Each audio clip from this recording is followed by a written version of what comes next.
Gracias, muy buenas tardes. Bueno, lo primero que hay que decir es que lo bueno de los malos gobiernos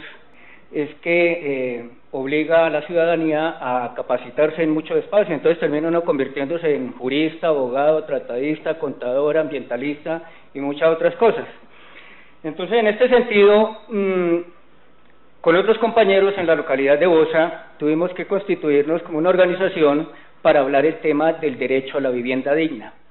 Y el tema del derecho a la vivienda digna no como el espacio de cuatro paredes y el techo, sino también el derecho a la ciudad. Cuando se habla del derecho a la vivienda digna, en una área de vivienda, área terreno de 2,75 de frente por 5,75 de fondo, pues ustedes ya empezarán a mirar qué tipo de vivienda digna podemos tener. Solamente para poner un caso, en el primer piso le montan en la cocina, le montan el patio de ropas y cuando termina todo el trabajo de limpieza de su ropa, terminan con un delicioso aroma a sancocho las prendas de vestir. Entonces, la gente tiene que buscar la manera de cómo ubicar espacios diferentes dentro de ese mismo pedacito de terreno que le venden para poder solventar estas dificultades. Por la premura del tiempo, pues hay que cortar porque habría mucho que decir en el tema de la vivienda interna, del derecho a la vivienda digna,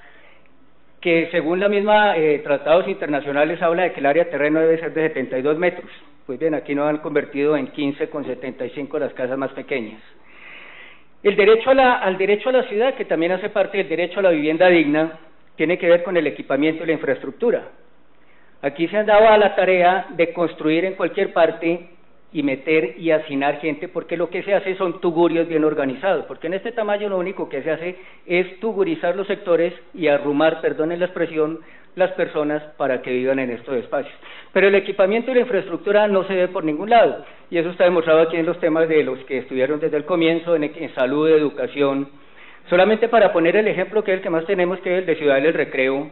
Ustedes recordarán en el año 2011 la inundación que hubo aquí, que afectó las localidades de Bosa y Kennedy, con más de 27,000 familias afectadas. En el 2008 ya había pasado el tema, sino que en esa vez no tuvo impacto porque las viviendas no estaban entregadas. En el 2011 ya vivía la gente, por lo tanto tuvo un impacto que no se pudo esconder. Todo esto para decirles que actualmente en la localidad de Bosa se está, no sabemos de dónde quieren buscar más terrenos para construir viviendas. Hasta diciembre del año pasado, ahora en lo que conocemos como Campo Verde, pesaba un decreto del IDIGER, antes del FOPAE, que decía que allí no se podía construir, por las experiencias vividas de inundación, porque allá hay un humedal que está en proceso de reconocimiento, y a pesar de que ya tiene reconocimiento, esto no importa, esto da para un tema del señor que hablaba de la reserva Tomás Van de Jamen. Los humedales que mantienen agua todo el tiempo, y eso habría que enseñárselo a los políticos que no conocen del tema, los humedales que permanecen con agua todo el año son los que están decretados bajo unos parámetros de la Convención de Ramsar, pero el resto de humedales pequeños son humedales secos, porque son los que reciben las aguas en las temporadas de lluvia, y eso es lo que pasó en el lado de Ciudad del Recreo y la parte baja de la zampa del río Bogotá y el río Tunjuelo. Actualmente se está construyendo Campo Verde y se van a meter más o menos 40,000 familias, pero no solamente eso, hay otros espacios por el lado de CAI La Libertad, los que son de Bosa conocen, van a haber edificios de 24 pisos,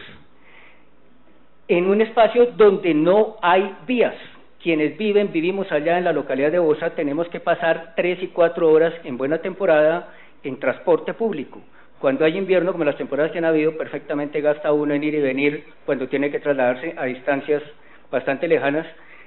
casi 4, 5 y 6 horas metido en un transporte público. El derecho a la vivienda digna es algo que tenemos que mirar de una manera diferente. La política de vivienda no es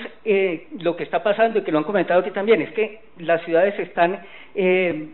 densificando por el desplazamiento, tanto interno de la misma ciudad, por los ejemplos de los que ponían los que desplazan en el centro a las periferias, como los que desplazan del campo que terminan en las grandes ciudades. Por lo tanto, tienen que hacer este sistema de alcancías. Pero el problema es que lo hacen no con el derecho que requiere la ciudadanía, el derecho a la salud, el derecho a la educación, con la construcción de infraestructura para este tipo de situaciones. Actualmente, para el tema que le estoy refiriendo, solamente ese sector Todavía tenemos colegios milagros, porque es que se venden los planes de vivienda con colegios de hace 16 años, no sabemos cómo hacen para seguir vendiendo, los cupos no los garantizan ahí, pero no hay un solo programa que permita que el desarrollo de ciudad, que el derecho a la ciudad implique el equipamiento y la infraestructura para tener el derecho a la dignidad en la vivienda. Y todo simplemente para favorecer los intereses de los grandes constructores agremiados en Camacol, los negocios de la banca, los negocios de las financiadores de vivienda, ¿sí?, constructoras, y todo esto enmarcado en una ley de propiedad horizontal, la famosa ley 675, que lo único que ha servido es para que abogados, con el respeto de los que puedan estar aquí, monten negocios para constreñir,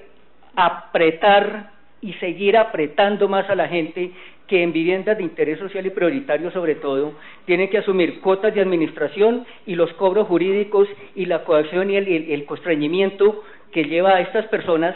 a que su vida, su calidad de vida, su derecho a la vivienda digna sea simplemente eso, una ilusión. En ese momento, entendemos, hace mucho rato se está tramitando en el Congreso una reforma, y eso es lo que queremos pedirle también al senador Robledo, estar pendiente de alguna cuestión, porque la ley de propiedad horizontal la han visto ya como el negocio de cómo montarlo para administrar, para poner administradores en propiedad horizontal. Los administradores en propiedad horizontal no existen como profesión, existe como oficio, y ya la quieren empezar a cooptar para montar y seguir constreyendo a las personas que vivimos en propiedad horizontal. Muchas gracias. Muchas gracias a Luis Fernando Hernández. Yo creo, coincido con él, si hay una tragedia en Colombia son las condiciones de habitabilidad de los sectores populares. Bosa, Ciudad Bolívar, Usme, Soacha, el distrito de Agua Blanca en Cali, bueno, en Cartagena se caen los edificios, etcétera. Esta es una de las mayores pruebas, diría yo, de la incapacidad de los gobiernos, de quienes han dirigido a Colombia, los grandes poderes, los mismos grupos, los mismos con las mismas que han gobernado este país. Esto han causado, esos de esos daños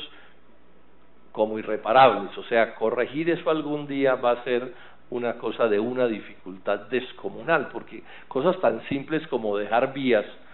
sí, teniendo en cuenta que una zona de esas el día de mañana va a tener 1 millón de habitantes, 2 o 3 millones, y ni siquiera eso fueron capaces de garantizar todos quienes nos han gobernado.